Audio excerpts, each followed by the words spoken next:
Ça chauffe au Niger, mais que cherche vraiment Emmanuel Macron?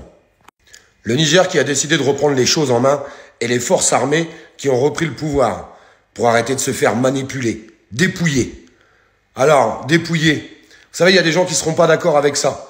C'est des gens qui ont des intérêts de loin ou de près, qui diront non, non, on n'a jamais dépouillé l'Afrique. Si, dépouillé.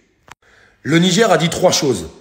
Nous n'avons strictement rien contre le peuple français, car le peuple n'est pas responsable de ça, mais nous ne voulons plus de la politique d'Emmanuel Macron au Niger. Il a demandé que les forces armées quittent le Niger. Alors des gens pourraient dire « Oh mais ça c'est pas normal ». Mais si demain, admettons, des forces armées américaines installaient des bases militaires en France, que dirions-nous? Que dirions-nous? Dites-moi. Ils ont demandé aussi que l'ambassadeur français parte. Et Emmanuel Macron a répondu une seule chose. Hors de question que l'ambassadeur parte, hors de question que les forces armées partent. Que cherche Emmanuel Macron? Et aujourd'hui, le peuple du Niger commence à en avoir ras la casquette de tout ça. Et la tension est en train de monter. La question que je pose, qu'est-ce qu'attend Emmanuel Macron? Un débordement? Que la goutte d'eau déborde du vase? Que la corde casse? Parce que si jamais ça va trop loin, qu'est-ce qui va se passer? Des tirs de chaque côté?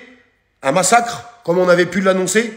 On a l'impression qu'il laisse pourrir les choses, jusqu'à temps que ça déborde. Je vous mets cette petite vidéo, juste derrière, le peuple du Niger qui entoure cette base militaire. Je voudrais juste finir sur un point. Les forces armées françaises n'y sont strictement pour rien. Ils répondent aux ordres.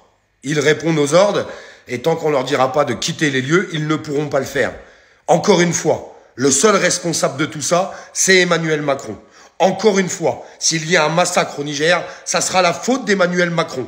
Emmanuel Macron, le peuple du Niger, t'a dit de partir, de les laisser tranquilles. Alors laisse-les tranquilles, même si on sait que tu vas y perdre beaucoup d'intérêt pour toi et tes petits amis qui ont dépouillé le Niger et le continent africain en règle générale depuis des années. Maintenant, stop, ça suffit. Je veux que cette vidéo puisse tourner un maximum. Pourquoi? Parce que si massacre se passe, il faut que tout le monde soit au courant des responsables. Parce que c'est pas ce qu'on va entendre à la télé. C'est pas ce qu'on va entendre sur nos chaînes françaises, comme d'habitude. En attendant, le peuple du Niger a repris le pouvoir pour un avenir meilleur. Un avenir meilleur. Et je pense qu'on a tout à fait le droit de respecter leurs décisions. Et j'espère que cette décision sera respectée. Alors Emmanuel Macron, ouvre grand tes oreilles. Parce qu'à mon avis, tu as laissé les cotons-tiges dedans. Casse-toi. Casse-toi. Laisse-les tranquilles. Laisse-les tranquilles. Ils ne veulent plus de toi, de ta politique. Ils n'en veulent plus. Et là-bas, c'est pas chez toi.